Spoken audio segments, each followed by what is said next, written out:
Good morning students. Today we are going to start a new chapter, Unit 7, the P block elements. Chapter 6 is not the part of your syllabus. It is deleted by the CBSE. Okay.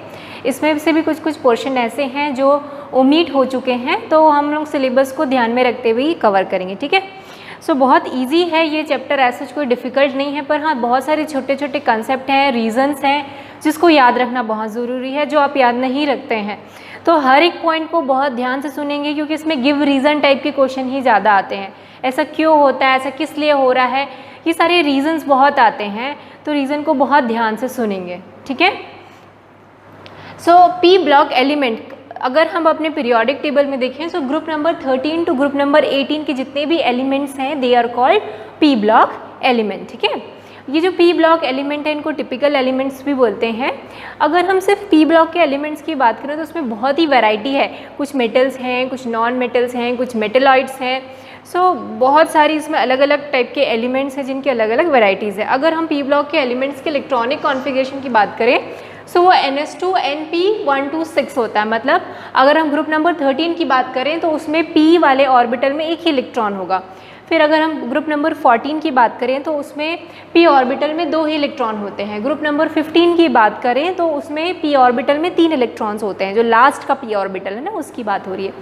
तो इसलिए इनका general structure होता है NS2Np1 to the 1 से लेकर 6 तक, है ना. ग्रुप नंबर 13 में NP1 होता है और ग्रुप नंबर 18 में NP6 होता है. इसमें ग्रुप नंबर 13, 14 के एलिमेंट्स के बारे में 11th क्लास में है. ठीक है. 12th में हम लोग group number 15 to group number 18 के एलिमेंट्स के बारे में पढ़ेंगे. तो आज हम लोग स्टार्ट करते हैं elements of group 15. So what are the elements of group 15?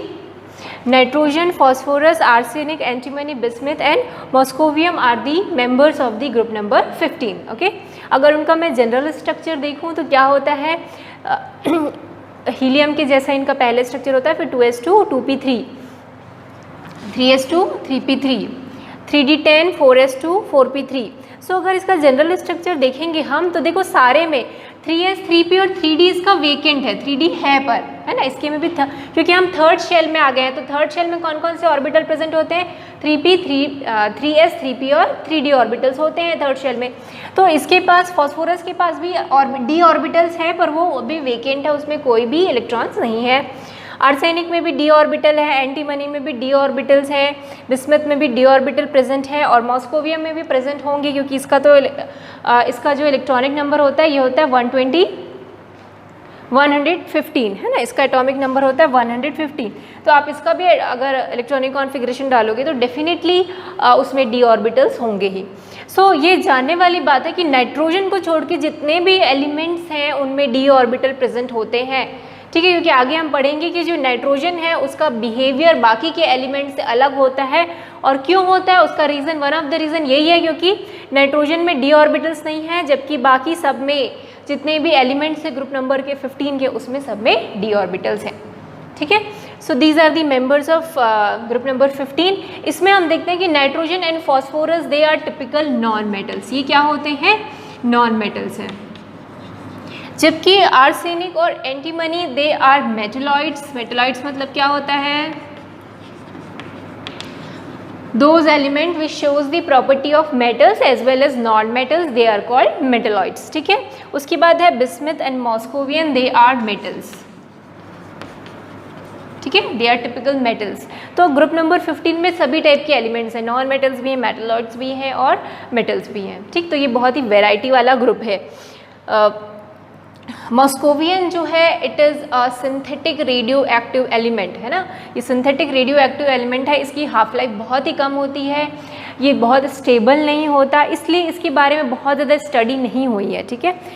इसकी जो अवेलेबिलिटी है बहुत ही कम है. मॉस्कोवियम की जो अवेलेबिलिटी है ये बहुत ही कम है क्योंकि इसका लाइफ टाइम बहुत ही कम होता है, इसलिए इसके बारे में बहुत ज़्यादा केमिस्ट्री अवेलेबल नहीं है. तो हम इस ग्रुप नंबर 15 की जब भी बात करेंगे मॉस्कोवियन को कंसिडर नहीं करेंगे, हम generally in nitrogen, phosphorus, arsenic, antimony और बिस्मथ की ही बात करेंगे. ठीक है. मॉस्कोवियन को हम नहीं लेंगे. ओके. ये हो गया इनका जनरल स्ट्रक्चर। अगर हम ऑकरेंस की बात करें कि भाई ये कहाँ मिलते हैं, नाइट्रोजन कहाँ मिलता है, फॉस्फोरस कहाँ मिलता है, आर्सेनिक, एंटीमनी, बिस्मथ कहाँ मिलते हैं, सो आपको पता होगा कि हमारे एटमॉस्फेयर में ही 78% क्या है, नाइट्रोजन है। सो नाइट्रोजन का हमारे एटमॉस्फेयर में भी मिलता है और ये अर्थ क्रस्ट में भी मिलता है। अर्थ क्रस्ट में नाइट्रोजन के मिनरल्स के फॉर्म में मिलता है और सोडियम के मिनरल के फॉर्म में मिलता है। NaNO3 जिसको हम चिली सॉल्ट पिटर बोलते हैं। सो क्या बोलते हैं, चिली सॉल्ट पिटर। ठीक, क्या है ये, सोडियम नाइट्रेट। और मिलता है पोटेशियम नाइट्रेट के फॉर्म में, जिसको इंडियन सॉल्ट पिटर बोलते हैं। क्यों, क्योंकि ये इंडिया में ज़्यादा अमाउंट में मिलता है अर्थ क्रस्ट में। ठीक है, तो ये दोनों नाइट्रोजन जो है NaNO3 और KNO3 के फॉर्म में अर्थ क्रस्ट में मिलता है। ये ज़्यादा चिली में मिलता है और ये ज़्यादा इंडिया में, इसलिए इसको चिली सॉल्ट पिटर बोलते हैं, इसको इंडियन सॉल्ट पिटर बोलते हैं। ठीक, और कहाँ नाइट्रोजन होता है, nitrogen is also found in plants and animals. ठीक है, नाइट्रोजन प्लांट्स और एनिमल्स में भी प्रोटीन के फॉर्म में होता है। ठीक है, हमारी बॉडी में जो प्रोटीन है उसमें भी क्या है, प्रेजेंट है, नाइट्रोजन प्रेजेंट है। अब फॉस्फोरस कहाँ मिलता है, सो फॉस्फोरस भी बहुत सारे मिनरल्स हैं जो फॉस्फेट के फॉर्म में होते हैं। जैसे कैल्शियम की जो मिनरल है वो फॉस्फेट के फॉर्म में होता है, लाइक CA3PO4 6, CA3 नहीं है, CA9 है, सॉरी। ठीक है, सो जो कैल्शियम के मिनरल हैं वो फॉस्फेट के फॉर्म में मिलते हैं। तो फॉस्फोरस इस तरीके से अर्थ क्रस्ट में मिलता है। और कहाँ पर मिलता है, जो फॉस्फेट जो है या फॉस्फोरस जो है ये हमारे बोन्स में भी प्रेजेंट होता है। ठीक है, फॉस्फोरस कहाँ प्रेजेंट होता है, हमारे बोन्स में, as well as in living cells. जो लिविंग ऑर्गेनिज्म है उनके सेल्स में भी क्या होता है, ये फॉस्फोरस प्रेजेंट होता है। सो ये है फॉस्फोरस। अब फॉस्फोरस के बाद आया आर्सेनिक, एंटीमनी एंड बिस्मथ। ये भी कैसे मिलते हैं, अपने मिनरल्स के फॉर्म में मिलते हैं। जनरली इनके सल्फाइड ओर होते हैं ना, जैसे आर्सेनिक सल्फाइड, एंटीमनी सल्फाइड और बिस्मथ सल्फाइड, ऐसे अर्थ क्रस्ट में ये मिलते हैं। तो ये बहुत ज़्यादा अमाउंट में अर्थ क्रस्ट में नहीं मिलते हैं। सबसे ज़्यादा कौन मिलता है, 78% नाइट्रोजन ही मिलता है। ठीक है, तो ये है इनका ऑकरेंस। नेक्स्ट इनकी जो प्रॉपर्टीज़ है अगर मैं देखूँ तो इलेक्ट्रॉनिक कॉन्फ़िगरेशन में आप देखोगे तो इनके पास क्या होते हैं, हाफ फिल्ड 3p ऑर्बिटल्स होते हैं। ठीक है, इनके पास क्या होते हैं, हाफ फिल्ड p ऑर्बिटल्स होते हैं। यू कैन सी कि सब में हाफ फिल्ड p ऑर्बिटल्स है। ठीक है, जिसकी वजह से ये ज़्यादा स्टेबल होते हैं। आपको पता है जो हाफ फिल्ड इलेक्ट्रॉनिक कॉन्फ़िगरेशन है ये या फुली फिल्ड इलेक्ट्रॉनिक कॉन्फ़िगरेशन, ये बहुत ही स्टेबल होते हैं ना। सो यहाँ पर p orbital is half filled है ना, अगर 11th आपको याद होगा। सो इस तरीके से हम p ऑर्बिटल बनाते थे। ठीक, सो p ऑर्बिटल इसमें क्या है, हाफ फिल्ड है और हाफ फिल्ड की वजह से ये जो एलिमेंट्स हैं दे आर क्वाइट स्टेबल। ठीक है, इनमें एक्स्ट्रा स्टेबल इनका इलेक्ट्रॉनिक कॉन्फ़िगरेशन है। अगर इनके एटॉमिक रेडियस और आयनिक रेडियस की बात करें तो आप खुद देख लो क्या होगा, अगर हम डाउन दी ग्रुप जाएंगे तो क्या होगा, एटॉमिक साइज बढ़ेगा। क्यों, क्योंकि नंबर ऑफ शेल्स बढ़ रहे हैं। इसमें 2 ही शेल्स हैं, इसमें 3 शेल हैं, इसमें 4th शेल तक पहुँच गए, इसमें 5th शेल, इसमें 6th शेल तक पहुँच गए है ना, इसमें 7th शेल में पहुँच जाएंगे। सो जैसे जैसे हम ग्रुप में नीचे आते जाते हैं इनका एटॉमिक रेडियाई या एटॉमिक साइज क्या होता है, बढ़ता जाता है। ठीक है, नेक्स्ट है आयनाइजेशन एंथैल्पी। आयनाइजेशन एंथैल्पी क्या होता है भाई, ionization enthalpy means the minimum amount of energy required to remove an electron from the isolated gaseous atom. ठीक है, क्या हुआ, minimum energy required to remove an electron. अगर कोई मेरे पास एक एटम है, ठीक है, इस एटम से मुझे इलेक्ट्रॉन निकालना है और ये एटम कैसा होना चाहिए, आइसोलेटेड गैसियस एटम होना चाहिए। सो एक कोई आइसोलेटेड गैसियस एटम से उसके वैलेंस शेल से अगर मुझे एक इलेक्ट्रॉन रिमूव करना है तो मुझे क्या देनी पड़ेगी, कुछ एनर्जी देनी पड़ेगी। और ये जो एनर्जी है, मिनिमम एनर्जी है, उसी को हम क्या बोलते हैं, आयनाइजेशन एंथैल्पी। सो क्या बोलते हैं हम, ionization enthalpy, minimum energy required to remove an electron from the isolated gaseous atom. पढ़ चुके हैं 11th क्लास में। तो आप खुद सोचिए ionization enthalpy nitrogen, phosphorus, arsenic, antimony, bismuth में सबसे कम किसकी होगी, मतलब किसको थोड़ी सी भी एनर्जी देंगे और इलेक्ट्रॉन रिमूव हो जाएगा। समझ रहे हैं क्या बोल रहे हैं, थोड़ी सी भी एनर्जी देने पर इलेक्ट्रॉन रिमूव हो जाना चाहिए। ऐसा कौन सा इसमें होगा एलिमेंट, सो आयनाइजेशन एंथैल्पी किस पे डिपेंड करती है? एटॉमिक साइज पे, ठीक है। अब आप देखोगे बिस्मथ काफ़ी बड़ा है, सपोज ये तुम्हारा नाइट्रोजन है और बिस्मथ क्या होगा? बहुत ही बड़ा होगा ऐसा। सो किसमें से इलेक्ट्रॉन निकालना इजी होगा? अब आप देखो यहाँ पर न्यूक्लियस और इलेक्ट्रॉन जो है, वैलेंस इलेक्ट्रॉन, उनके बीच डिस्टेंस कम है। डिस्टेंस कम होने की वजह से यहाँ पर इफेक्टिव न्यूक्लियर चार्ज ज़्यादा होगा, मतलब this electron are tightly bounded to the nucleus, but यहाँ पर डिस्टेंस क्या है? बहुत ही ज़्यादा है। सो इफेक्टिव न्यूक्लियर चार्ज इस इलेक्ट्रॉन पर क्या होगा? कम होगा। सो ये लूजली बॉन्डेड है न्यूक्लियस से, तो आप इसको ईजिली रिमूव कर सकते हो, है ना। थोड़ी सी एनर्जी देके आप इसको क्या कर सकते हो? इस इलेक्ट्रॉन को रिमूव कर सकते हो। So obviously ionization enthalpy bismuth की कम होगी और नाइट्रोजन की ज़्यादा होगी। सो इससे क्या मतलब निकला कि when we move down the group ionization enthalpy decreases. Nitrogen की आयनाइजेशन एंथैल्पी सबसे ज़्यादा होगी और बिस्मथ की आयनाइजेशन एंथैल्पी सबसे। सो इसको आप नोट डाउन कर सकते हैं कि आयनाइजेशन एंथैल्पी क्या होती है? When we move down the group ionization enthalpy decreases. Why? Because the increase in atomic size and increase in the screening effect, thereby there is a decrease in effective nuclear charge, ठीक है। यहाँ पर क्या हो रहा है? Atomic size बढ़ रहा है, सो इफेक्टिव न्यूक्लियर चार्ज कम हो रहा है, जिसकी वजह से आयनाइजेशन एंथैल्पी भी धीरे धीरे ग्रुप में अगर आप नीचे जाते हो तो कम होती है, ठीक है। सो इसके ट्रेंड्स याद रखना ज़रूरी है। ट्रेंड्स एग्जाम में आते हैं। What is the trend? कि ट्रेंड क्या है? आयनाइजेशन एंथैल्पी का ट्रेंड क्या है? ऑर्डर क्या है? तो इसका सबसे ज़्यादा होगा, इसका सबसे कम होगा। तो इसको आप नोट डाउन करेंगे कि when we move down the group the ionization enthalpy, first ionization enthalpy decreases. Why? Because there is an increase in the atomic size and increase in the screening effect. Screening मतलब जो inner shells हैं वो क्या करते हैं? इस electron को nucleus से स्क्रीन कर देते हैं, ठीक है। यहाँ पर देखो इनर शेल्स के इलेक्ट्रॉन है इस तरीके से। यहाँ तो कितने इनर शेल है? एक इनर शेल ये है और एक ये 1s है, ये 2s है और ये 2p है, ठीक है। सो यहाँ पर इनर शेल्स कम है, जबकि यहाँ पर बहुत सारे इनर शेल्स होंगे। तो इनर शेल्स के जो इलेक्ट्रॉन है इस न्यूक्लियस को स्क्रीन कर देंगे, ठीक। तो screening effect and atomic size are the two reason, because of that ionization enthalpy decreases down the group, ठीक है। अगर एग्जाम में आता है कि व्हाट इज द रीजन, कि रीज़न क्या है कि ionization enthalpy, first ionization enthalpy जो है वो डिक्रीज होती है when we move down the group. तो उसका रीज़न यही है कि एटॉमिक साइज बढ़ता है और साथ ही साथ स्क्रीनिंग इफेक्ट भी बढ़ता है और इफेक्टिव न्यूक्लियर चार्ज कम होता है। इसी वजह से ionization enthalpy down the group decrease होती है, ठीक है। इसको नोट डाउन करेंगे इसके लिए। नेक्स्ट है इलेक्ट्रोनेगेटिविटी। अब इलेक्ट्रोनेगेटिविटी मतलब क्या होता है? याद कीजिए, इलेक्ट्रोनेगेटिविटी मतलब to attract the shared pair of electron in a covalent bond, है ना। Ability to attract the shared pair of electron in the covalent bond. जैसे अगर HCl का है एग्जांपल देते हैं तो क्लोरीन की इलेक्ट्रोनेगेटिविटी ज़्यादा होती है, तो ये बॉन्ड के इलेक्ट्रॉन को अपनी तरफ क्या करता है? खींच लेता है, जिसकी वजह से इस पर स्लाइटली नेगेटिव चार्ज आता है, उसी को हम बोलते हैं इलेक्ट्रोनेगेटिविटी। सो आप बताइए इसमें से सबसे ज़्यादा इलेक्ट्रोनेगेटिविटी किसकी होगी? नाइट्रोजन की इलेक्ट्रोनेगेटिविटी सबसे ज़्यादा होती है और बिस्मथ की इलेक्ट्रोनेगेटिविटी सबसे कम होती है। क्यों? क्योंकि ये मेटल है, मेटल की इलेक्ट्रोनेगेटिविटी नहीं होती। मेटल की आयनाइजेशन एंथैल्पी को हम लोग मेजर करते हैं। इलेक्ट्रोनेगेटिव मतलब कितने जल्दी वो इलेक्ट्रॉन एक्सेप्ट कर सकता है, कितनी जल्दी वो इलेक्ट्रॉन को अपनी तरफ खींचेगा। इलेक्ट्रॉन को कब खींचेगा? देखो बिस्मथ बहुत ही बड़ा है और यहाँ पर कोई इलेक्ट्रॉन, इनकमिंग इलेक्ट्रॉन है यहाँ पर, तो क्या यहाँ से यहाँ डिस्टेंस कितना ज़्यादा है, तो इसको क्या करेगा? ये क्या अपनी तरफ अट्रैक्ट कर सकता है इस इलेक्ट्रॉन को उतने पावर से। पर यहाँ पर देखो कोई इलेक्ट्रॉन है, तो ये जो न्यूक्लियस है और इलेक्ट्रॉन डिस्टेंस कम है, तो ये ज़्यादा अपनी तरफ उस इलेक्ट्रॉन को अट्रैक्ट करेगा, है ना। कोई भी अगर शेयर्ड इलेक्ट्रॉन है, कोई भी इलेक्ट्रॉन है, तो ये इसको अपनी तरफ क्या कर सकता है? अट्रैक्ट कर सकता है।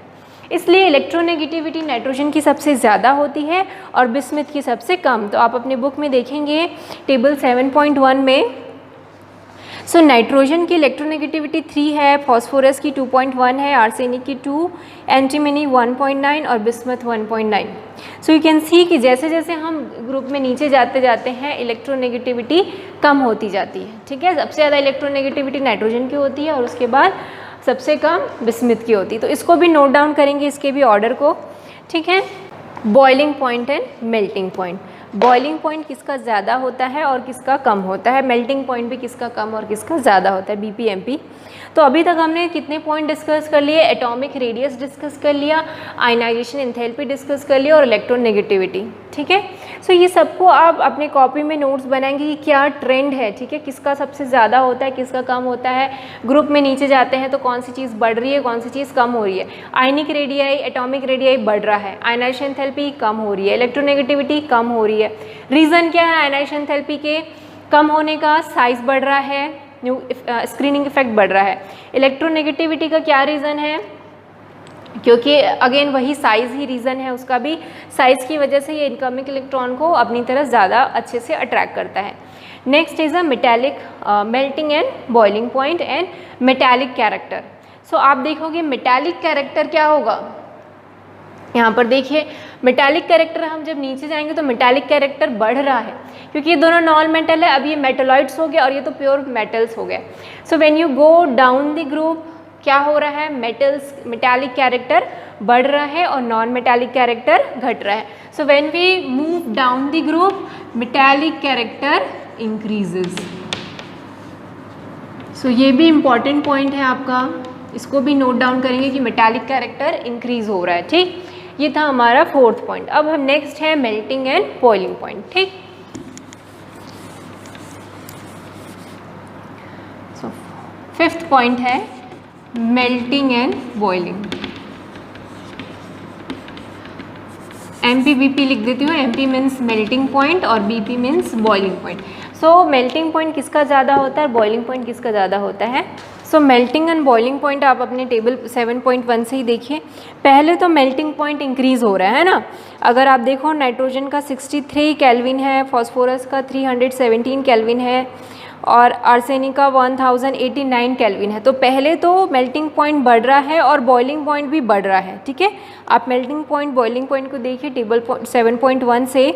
सो मेल्टिंग पॉइंट और बॉइलिंग पॉइंट आर्सेनिक तक तो बढ़ जा रहा है, इवन बॉइलिंग पॉइंट तो पूरा ही बढ़ रहा है, एंटीमनी में बढ़ रहा है और बिस्मिथ में भी बढ़ रहा है। पर अगर हम मेल्टिंग पॉइंट को स्पेसिफिकली देखें तो आर्सेनिक तक तो बढ़ रहा है पर एंटीमनी और बिस्मिथ में कम होते जा रहा है। तो इसका रीज़न क्या है? यहाँ पर इनर्ट पेयर इफेक्ट आता है जिसकी वजह से मेल्टिंग पॉइंट जो है वहाँ पर डिक्रीज़ होने लगता है आर्सेनिक के बाद से, ठीक है। सो ये रीज़न था। अब नेक्स्ट है एलोट्रॉपी। एलोट्रॉपी क्या होता है? एलोट्रॉप्स जिसको हम बोलते हैं कि जो एक ही एटम है वो अलग अलग फिजिकल फॉर्म में प्रेजेंट होता है, ठीक है। उसमें एटम तो वही रहते हैं बट उसका फिजिकल फॉर्म अलग अलग होता है। जैसे कार्बन के कौन कौन से एलोट्रॉप्स हैं? डायमंड है, ग्रेफाइट है, these are the allotropes of carbon जो हम क्लास 10th में पढ़े हैं। तो ग्रुप नंबर 15 के भी कुछ कुछ एलिमेंट्स हैं जो एलोट्रॉपी शो करते हैं, ठीक है। सो अगर एलोट्रॉपी की बात करें हम लोग, सो नाइट्रोजन और बिस्मिथ, ठीक है, नाइट्रोजन और bismuth do not have any allotropes, ठीक है। नाइट्रोजन और बिस्मिथ के एलोट्रॉप्स नहीं होते हैं, जबकि जितने भी बाकी एलिमेंट हैं फॉस्फोरस, आर्सेनिक और एंटीमनी, इन सब के एलोट्रॉप्स अवेलेबल हैं। फॉस्फोरस के 3 एलोट्रॉप्स होते हैं, white phosphorus, red phosphorus and black phosphorus, ठीक है। तो इसके 3 एलोट्रॉप्स हैं, white, black and red phosphorus, ठीक। फिर है आर्सेनिक। आर्सेनिक के 2 एलोट्रॉप्स हैं, येलो आर्सेनिक और ग्रे आर्सेनिक। तो इसके 2 एलोट्रॉप्स होते हैं।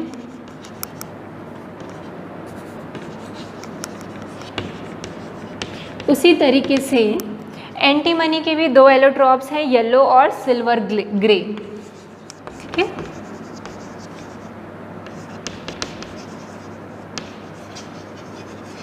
सो फॉस्फोरस के भी 3 एलोट्रॉप्स, आर्सेनिक के 2 और एंटीमनी के 2 एलोट्रॉप्स प्रेजेंट है। बाकी नाइट्रोजन और बिस्मिथ के एलोट्रॉप्स नहीं होते हैं। एग्जाम में आता भी। ग्रुप नंबर 15 में कौन से एलिमेंट ऐसे हैं जिनके एलोट्रॉप्स नहीं हैं? तो कौन से एलिमेंट हैं वो? नाइट्रोजन और बिस्मिथ 2 ऐसे एलिमेंट हैं ग्रुप नंबर 15 में जिनके एलोट्रॉप्स प्रेजेंट नहीं है। तो ये सब रिमेंबरिंग वाले जो हैं, अगर आप इस चैप्टर की बात करें तो इसमें रिमेंबरिंग से क्वेश्चन बहुत आते हैं, बहुत सारी चीज़ें हैं जो आपको याद रखनी पड़ती है, ठीक है, विथ रीज़न कि ऐसा क्यों हो रहा है, क्या रीज़न है। इसका कोई रीज़न नहीं, ये तो बाय नेचर है, ठीक है। नेचर ने कुछ ऐसा किया कि नाइट्रोजन और बिस्मिथ के एलोट्रॉप्स नहीं है, बाकी फॉस्फोरस, आर्सेनिक, एंटीमनी के हैं, ठीक है, तो उसका कोई रीज़न नहीं है, ये तो नेचर ने बनाया है। बट बाकी सब के जैसे कि मेल्टिंग पॉइंट, बॉइलिंग पॉइंट के रीज़न है, आयनाइजेशन एंथैल्पी के रीज़न है, इलेक्ट्रोनेगेटिविटी में जो चेंजेस आ रहे हैं उसके क्या रीज़न है, वो सब लर्न करना ज़रूरी है। ठीक, अब हम लोग नेक्स्ट पढ़ते हैं केमिकल प्रॉपर्टीज़। ठीक है, so chemical properties of nitrogen की बात करें, so nitrogen shows the anomalous behaviour than other group members. ठीक है, उसकी जो प्रॉपर्टीज़ होती हैं वो अलग होती हैं बाकी ग्रुप मेंबर्स से। ठीक, सो केमिकल प्रॉपर्टीज़ में सबसे पहले हम पढ़ेंगे oxidation states of these elements. ये जो एलिमेंट्स हैं nitrogen, phosphorus, arsenic, antimony, bismuth, moscovium तो खैर नहीं पढ़ेंगे, बिस्मिथ तक पढ़ेंगे कि इन कौन कौन से ऑक्सीडेशन स्टेट ये शो करते हैं। ठीक है, ऑक्सीडेशन स्टेट मतलब इनकी वैलेंसी की बात कर रहे हैं, -3 है, -2 है, +3 है, किस टाइप की वैलेंसी शो करते हैं। पहले हम वैलेंसी बोलते थे, अब उसको हम क्या बोलते हैं, ऑक्सीडेशन स्टेट बोलते हैं। ठीक है, सो चलो वो डिस्कस करते हैं। सो ऑक्सीडेशन स्टेट पे आते हैं। ऑक्सीडेशन स्टेट मतलब उसकी वैलेंसी। जैसे कि अगर मैं NaCl की बात करूं, सो NaCl में Na की ऑक्सीडेशन जो स्टेट है वो +1 है और क्लोरीन की -1 है। ठीक है, तो इसको हम ऑक्सीडेशन स्टेट बोलते हैं कि सोडियम की ऑक्सीडेशन स्टेट +1 है और क्लोरीन की -1 है। सो उसी को हम बोलते हैं वैलेंसी, जिसको हम पहले बोलते थे, वही ऑक्सीडेशन स्टेट भी है कि वो इलेक्ट्रॉन कितने इलेक्ट्रॉन लूज़ कर रहा है, गेन कर रहा है, उससे हमको ऑक्सीडेशन स्टेट से पता चलता है। ठीक है, अगर मैं MgCl2 की बात करूँ तो Mg की ऑक्सीडेशन स्टेट होगा +2 और क्लोरीन का -1। ठीक है, क्योंकि Mg 2 इलेक्ट्रॉन गेन कर रहा है और क्लोरीन 1 इलेक्ट्रॉन लूज़ कर रहा है। तो ये हो गया ऑक्सीडेशन स्टेट की बात। ठीक है, तो अब हम पढ़ते हैं ग्रुप नंबर 15 में क्या क्या ऑक्सीडेशन स्टेट होता है।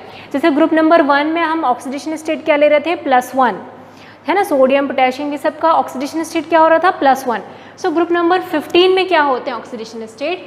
सो ग्रुप नंबर 15 के जो एलिमेंट्स हैं वो बहुत सारे अलग अलग ऑक्सीडेशन स्टेट शो करते हैं, है ना। ग्रुप नंबर 1 के जो मेंबर्स हैं वो हमेशा +1 शो करते हैं ऑक्सीडेशन स्टेट, पर ग्रुप नंबर 15 के एलिमेंट अलग अलग टाइप के ऑक्सीडेशन स्टेट शो करते हैं, -3 to +5। ठीक है, नाइट्रोजन तो पूरा शो करता है -3, -2, -1, 0, +1, +2, +3, +4, +5, इतने ऑक्सीडेशन स्टेट जो है नाइट्रोजन शो करता है। ठीक है, तो पहले अगर हम नेगेटिव ऑक्सीडेशन की बात करें, so tendency to exhibit minus oxidation state decreases down the group. जैसे जैसे हम नीचे आते जाएंगे ना ग्रुप में, like nitrogen, phosphorus, arsenic, antimony, bismuth नीचे आएंगे, तो बिस्मिथ की जो टेंडेंसी है नेगेटिव ऑक्सीडेशन शो करने की वो बहुत ही कम होती है, क्योंकि बिस्मिथ मेटल है। जो मेटल होते हैं वो कैसे ऑक्सीडेशन स्टेट शो करते हैं, पॉजिटिव। लाइक अभी हमने देखा NaCl +1, MgCl2 +2, तो जितने भी मेटल्स होते हैं दे shows the positive oxidation state. इसी वजह से जैसे जैसे हम नीचे आते जाते हैं नेगेटिव ऑक्सीडेशन स्टेट जो है वो क्या होते जाता है, डिक्रीज होते जाता है।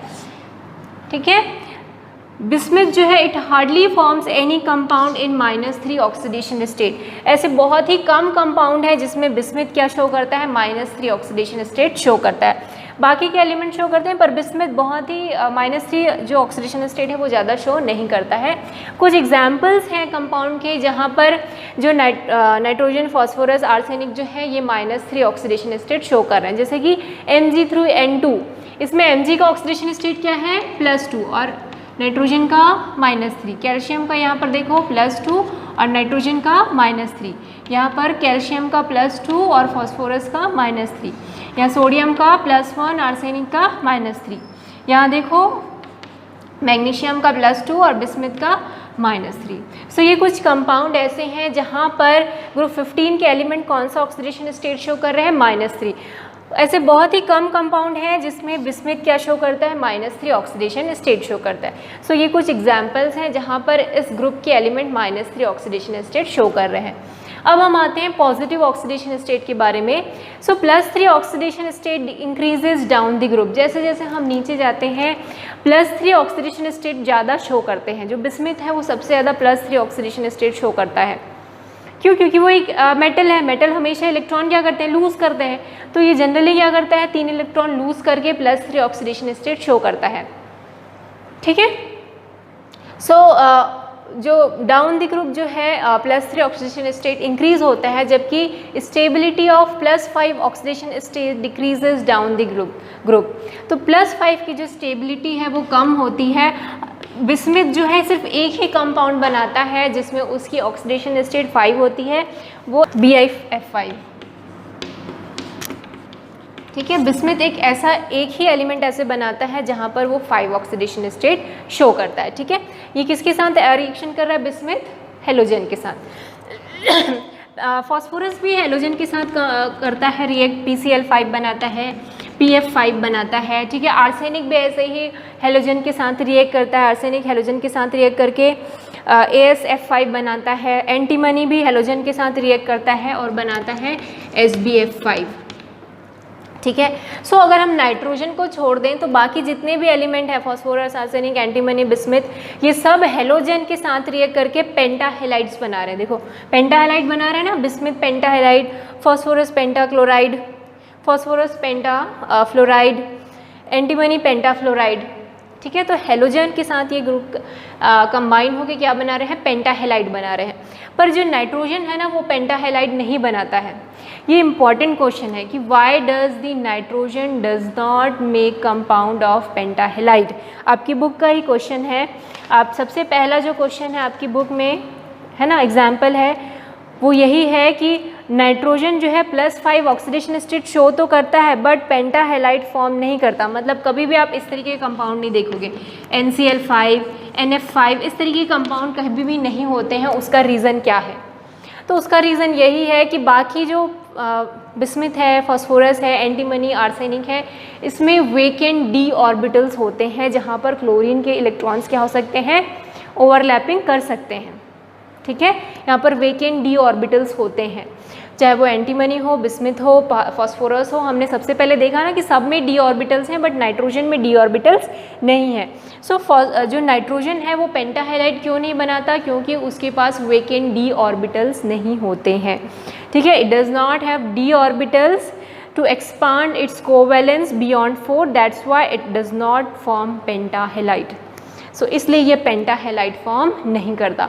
सो this is very important question कि नाइट्रोजन पेंटाहेलाइड फॉर्म क्यों नहीं करेगा? क्योंकि उसमें कोई भी d ऑर्बिटल्स नहीं है टू एक्सपांड इट्स कोवैलेंसी, इस वजह से वो पेंटाहेलाइड नहीं बनाता।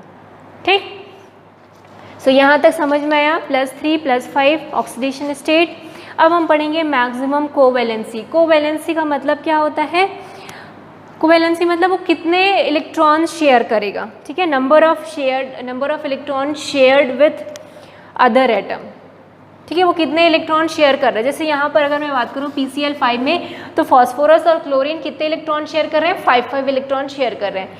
ठीक है, तो फॉस्फोरस की यहाँ पर कोवैलेंसी क्या है? 5, और क्लोरीन की भी यहाँ पर कोवैलेंसी क्या है? 5। कार्बन की कोवैलेंसी कितनी होती है? 4, है ना। कार्बन की कोवैलेंसी होती है 4। तो ये देखो यहाँ पर कार्बन की कोवैलेंसी 4 और हाइड्रोजन की होती है कोवैलेंसी 1। ठीक है ना, क्योंकि एक हाइड्रोजन एक ही इलेक्ट्रॉन शेयर कर सकता है।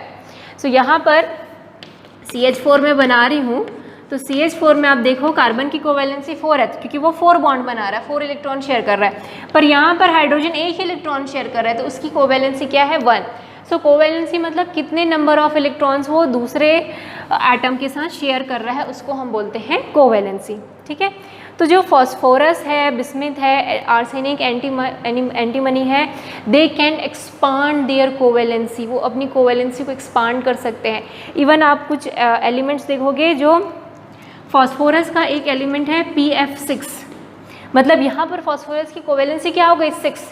सो फॉस्फोरस, एंटीमनी, बिस्मिथ, आर्सेनिक ये अपनी कोवैलेंसी को एक्सपांड कर सकते हैं। क्यों? Because they have vacant d orbitals, उनके पास d ऑर्बिटल है। पर नाइट्रोजन की जो कोवैलेंसी होती है मैक्सिमम, वो होती है +4। ये इंपॉर्टेंट है, जानने वाली बात है, इसको नोट डाउन करेंगे। नाइट्रोजन की कोवैलेंसी कितनी होती है? मैक्सिमम 4 होती है।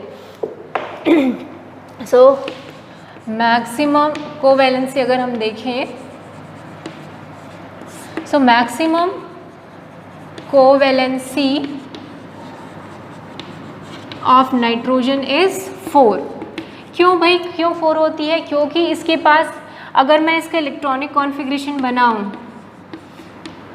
ठीक है, तो S के 1 ऑर्बिटल और P के 3 ऑर्बिटल्स, इसी वजह इसके पास S के 1 ऑर्बिटल और P के 3 ऑर्बिटल, ये सिर्फ 4 ही ऑर्बिटल अवेलेबल है for the covalent bond to form the covalent bond. That's why it has maximum it has maximum covalency of 4, ठीक है। इसकी मैक्सिमम कोवेलेंसी 4 क्यों है? क्योंकि अगर हम इसका एटॉमिक इलेक्ट्रॉनिक कॉन्फ़िगरेशन देखें तो इसके पास सिर्फ 4 ही ऑर्बिटल्स है to form the covalent bond, जिसकी वजह से ये मैक्सिमम कोवेलेंसी 4 ही दिखाता है, जबकि बाकी जितने भी एलिमेंट है आर्सेनिक, फास्फोरस, बिस्मुथ, एंटीमनी, इनका क्या है, इनके पास डी ऑर्बिटल्स होते हैं। डी ऑर्बिटल्स की वजह से they can expand their covalency. तो ये सब आपकी बुक में ही लिखा हुआ है, मैं कहीं से नहीं पढ़ा रही हूँ। सो आप अपनी बुक में देखेंगे तो एवरीथिंग इज़ रिटन कि नाइट्रोजन जो है उसकी कोवेलेंसी 4 क्यों होती है, क्योंकि उसके पास एक s और 3 p के ऑर्बिटल्स होते हैं। तो ये सब everything is written your book, ठीक है। तो उसको आप बुक से पढ़ेंगे कि ऐसा क्यों होता है, आप वहीं से नोट्स अपना प्रिपेयर करेंगे, okay. So maximum covalency of nitrogen is 4। Reason क्यों है?